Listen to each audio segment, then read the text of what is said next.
when to use active voice and passive voice.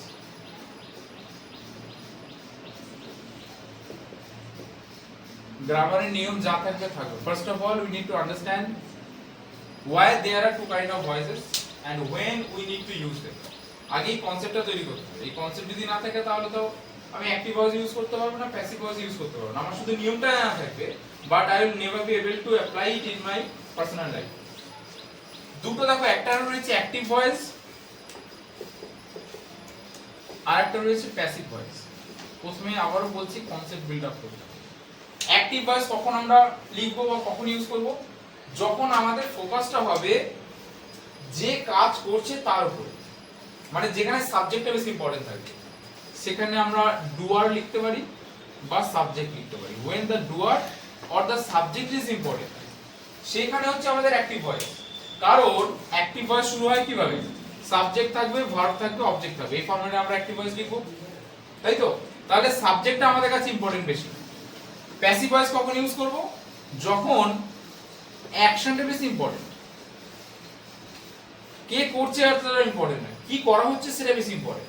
Action, verb, বা আরেকটা তুমি বুঝে নিতে পারো যেখানে আমার অবজেক্টটা ইম্পর্টেন্ট, মানে আমি কি কাজ করছি সেটা বেশি ইম্পর্টেন্ট. অ্যাকশনটা মেইন ভার্ব হিসেবে ধরতে পারো, অবজেক্টটা যে কাজটা করলাম সেই কাজটাকে ধরতে পারো. তাহলে যেখানে অ্যাকশন বা অবজেক্ট বেশি ইম্পর্টেন্ট সেখানে হচ্ছে প্যাসিভ ভয়েস, যেখানে ডুয়ার বা সাবজেক্ট বেশি ইম্পর্টেন্ট সেখানে হচ্ছে অ্যাক্টিভ ভয়েস. বুঝতে পারো? এবার দেখো এক্সাম্পল দিয়ে বোঝাই. অ্যাক্টিভ ভয়েসের একটা এক্সাম্পল দিচ্ছি. I have completed my task. এইবার এইখানটা যদি তুমি এইভাবে লেখার চেষ্টা করো যে my task has been completed.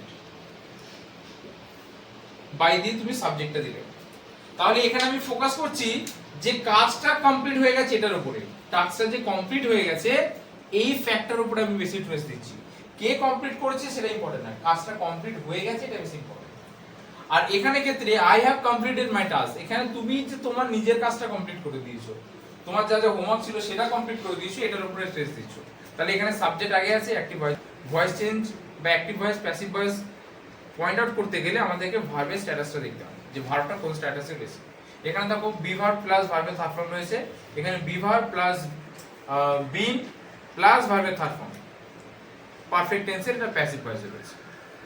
আরেকটা एग्जांपल দিই. The thief was arrested last night. কোনটা বেশি ইম্পর্টেন্ট? কে থিপটাকে ধরেছে সেটা বেশি ইম্পর্টেন্ট, নাকি থিপটা বা ধরো কোন একটা মার্ডারার ভয়ঙ্কর অপরাধ ঘটিয়েছে তাকে যে ধরা হয়েছে এটা বেশি ইম্পর্টেন্ট? কোনটা? তাকে যে ধরা হয়েছে এটা বেশি ইম্পর্টেন্ট. তাই দেখো, আর কিছু ক্ষেত্রে সাবজেক্ট আমরা ডিফাইনাইট থাকে, সাবজেক্ট আমরা বুঝতে পারি ডিফাইনাইট বা আন্ডারস্টুড যে এটাই সাবজেক্ট হবে, সেই ক্ষেত্রে সাবজেক্ট লেখার প্রয়োজনই পড়ে না. দুটো ক্ষেত্রে আমরা সাবজেক্ট প্যাসিভ ভয়েসে লিখব না. when the subject is indefinite and when the subject is decided or definite. যখন বুঝতে পারবো যে এই কাজটা একমাত্র এই ব্যক্তিই করতে পারবে সেক্ষেত্রে সাবজেক্ট দেবো না. আর যখন বুঝতে পারবো না যে কাজটা কে করছে, যেমন হচ্ছে বাই সামওয়ান, কোনো ভয়েস সেন্টেন্স এসে যদি বাই সামওয়ান আসে সেক্ষেত্রে বাই সামওয়ান লেখা দরকার নেই, ওটা ইম্পর্টেন্ট নয়.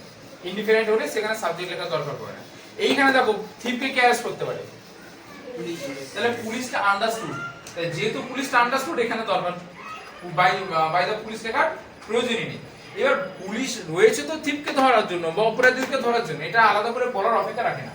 ইম্পর্টেন্ট হচ্ছে যে যেই থিপটার জন্য ধরো খোঁজাখুঁজি চলছিল তাকে আলটিমেটলি ধরা গেছে. তাহলে এই যে থিপটাকে যে ধরা গেছে, দ্য থিপ ওয়াজ অ্যারেস্টেড, এই কাজটা বেশি ইম্পর্টেন্ট.